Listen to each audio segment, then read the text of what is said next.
한 집 건너 한 집씩의 편의점 업계 출점행 행태에 대해서 어제 사실상 거리 제한을 두는 자율규약이 나왔습니다. 폐점할 때도 점주들에게 부담이 됐던 위약금을 경감해주는 내용도 포함됐습니다.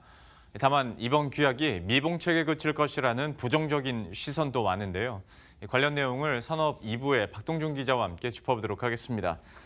먼저 어제 발표 내용부터 한번 짚어보도록 하겠습니다. 자율규약 그 핵심 내용은 어떤 거였습니까?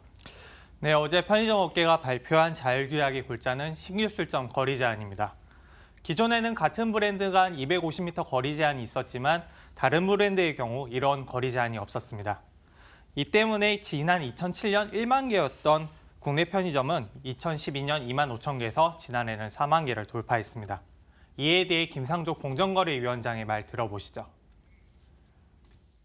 과잉 출점은 가맹점주의 수익성 악화와 함께 제살 깎아먹기 시기에 유망한 경쟁으로 편의점의 경쟁력을 약화시켰습니다.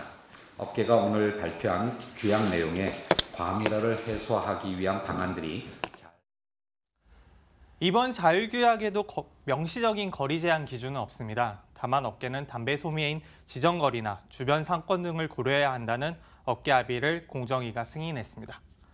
담배 소매 장건 거리는 지자체별로 50에서 100m인데 정부는 이를 100m로 확대 적용할 방침입니다.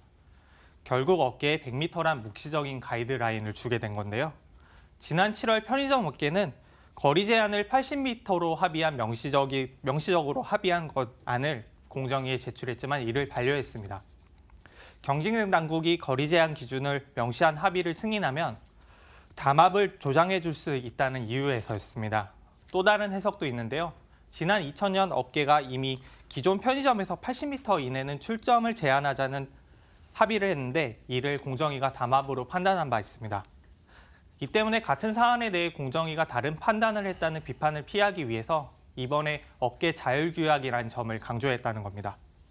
그럼 이번 자율규약, 그러니까 그 대책 내용들이 점주들의 지금까지의 불만을 어느 정도 상쇄하는 정도인지 업계 분위기는 좀 어떻습니까? 네, 점주들은 출점 제한 자체에 대해서는 긍정적으로 평가했는데요. 다만 폐점 위약금과 최저수익 보장제 등과 같은 핵심 대안이 빠졌다고 불만을 표했습니다. 정치권도 관련해서 한 목소리를 냈는데요. 어제 자율규약 선포식에 참석한 우원식 더불어민주당 의원의 말 들어보시죠. 최저수익 보장제는 출점의 책임을 본사와 점주가 나눠진다는 점에서 물리적 거리 제한과 더불어서 효과적인 출점 제한 수단이 됨과 동시에 현장의 점주들이 강하게 요구하고 있는 핵심 과제입니다. 우 의원은 지난달 편의점 최저수익 보장제를 골자로 한 법안을 발의한 바 있습니다. 예. 그러면 최저수익 보장이나 폐점위약금 그 관련해서는 구체적으로 얘기 나온 게 없습니까? 이번 자율규약 관련해서는 폐점위약금 관련해서 일부만 명시가 되는데요. 점주 책임이 없는 상태에서 경영 악화에 따른 폐점을 할 경우 영업위약금을 감경 또는 면제해준다고 명시했습니다. 점주들은 해당 사항에 대해서 이미 업계에서 실시하고 있는 사안이라며 이것보다 인테리어 잔존가액이나 사실상 24시간을 강제하는 운영비 보조제 개선을 주장했습니다. 편의점은 여타 프랜차이즈와 달리 초기 시설 투자 비용을 가맹본부가 집행하는 경우가 많습니다. 업계 추산으로는 점포당 평균 4천만 원 내의 금액이 들어가는데요. 여기에 초기 정책 지원금으로 적게는 수백만 원에서 많게는 수천만 원의 금액을 점주들에게 일시불로 지급합니다. 가맹본부는 점주들이 통상적인 계약 기간인 5년을 다 채울 것을 가정하고 투자하는 겁니다. 하지만 만약 점주가 계약 기간을 다 채우지 못하고 폐점할 경우 남은 계약 기간을 감가상각으로 계산해서 가맹본부가 초기 투자 비용을 돌려받게 됩니다. 점주들은 매출이 부진한 점포가 이 같은 위약금을 내는 것은 부당하다고 주장하고 있습니다. 최저수익 보장은 말 그대로 가맹본부가 점주들의 일정 부분 수익을 보장해 주는 것을 말합니다. 비슷한 정책을 이미 업계에서 하고 있는데요. 다만 신규 점주들을 대상으로 하고 있고 해당 기간도 계약 기간 전체가 아닌 일정 부분만 하고 있습니다. 다만 이것도 24시간 영업을 전제로 한다는 조건이 붙어 있는데요. 점주들은 24시간 영업을 강제하는 조건을 삭제하고 계약 기간 일부가 아닌 계약 기간 전부에 대해서 보장해줘야 한다고 주장하고 있습니다. 그러니까 사실 이전에는 정착 지원금 성격의 지원이었는데 이걸 그러니까 계약 기간 내내 보장을 해줘야 된다라는 건 가맹본부 입장에서는 꽤 부담이 될 것 같은데요. 맞습니다. 편의점 가맹본부는 이 같은 요구는 들어주고 싶어도 현실적인 여건상 들어주기 힘들다는 입장입니다. 만약 들어줄 경우 배임의 소지가 있기 때문인데요.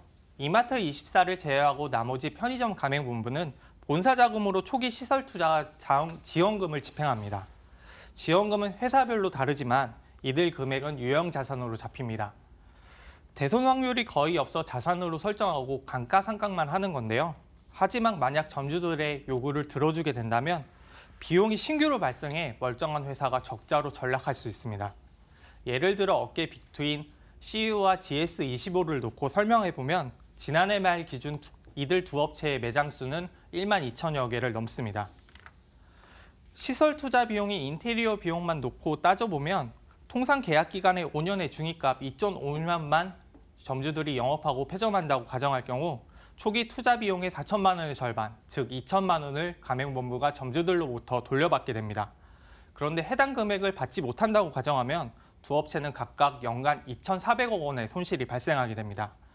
지난해 BGF 리테일과 GS 리테일의 순이익은 각각 280억 원과 1,151억 원이었는데요. 극단적인 가정이지만 이 같은 비용이 발생하게 되면 멀쩡하던 기업이 적자 기업으로 전락하게 되는 거죠.